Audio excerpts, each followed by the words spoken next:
Chiar dacă vara pare departe, copiii ai căror părinți au câștiguri bune visează deja în ce tabără vor merge anul acesta. Cei mai mulți vor vizita Marea Britanie, Statele Unite, Germania sau Dubaiul. Elevii vor lua lecții de limbi străine, însă profesorii au grijă să-i și distreze. Mai mult de jumătate dintre locuri s-au ocupat în ciuda tarifelor piperate. Anul trecut, Izabela a fost în tabără la Miami. A petrecut 2 săptămâni împreună cu elevi din toată lumea și a vizitat o mulțime de locuri. Pentru această vară, părinții i-au rezervat deja un loc cu destinația Los Angeles. Am oportunitatea de a cunoaște culturi noi și civilizații și lucruri total diferite de ceea ce este acasă. O astfel de excursie costă $2.750.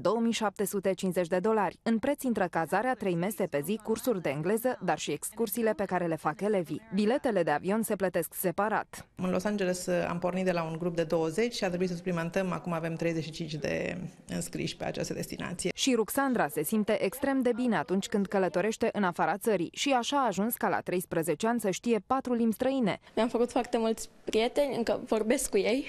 Din alte țări? Da, din alte țări. De unde?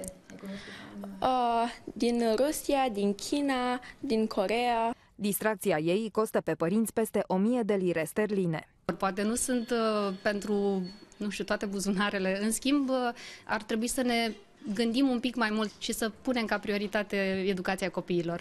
Tot în străinătate se organizează tabere de cercetași, în care elevii învață tehnici de supraviețuire în diferite situații. La fel de căutate sunt și taberele în care accentul se pune pe distracție și relaxare.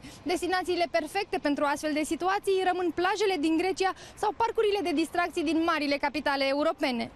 De un succes real se bucură taberele organizate în Marea Britanie, Germania, Franța, Grecia, Malta și Statele Unite. Există însă și oferte în locuri exotice, ca Dubai, Singapore sau Bali. Prețurile pornesc de la 850 de euro și pot depăși 2000 de euro. Cu astfel de tabări internaționale este atât un prilej de distracție pentru copii, cât și o ocazie de a face un schimb între diverse culturi, între diverse obiceiuri. Anual, peste 1500 de copii români sunt premiați de părinții lor cu astfel de călătorii.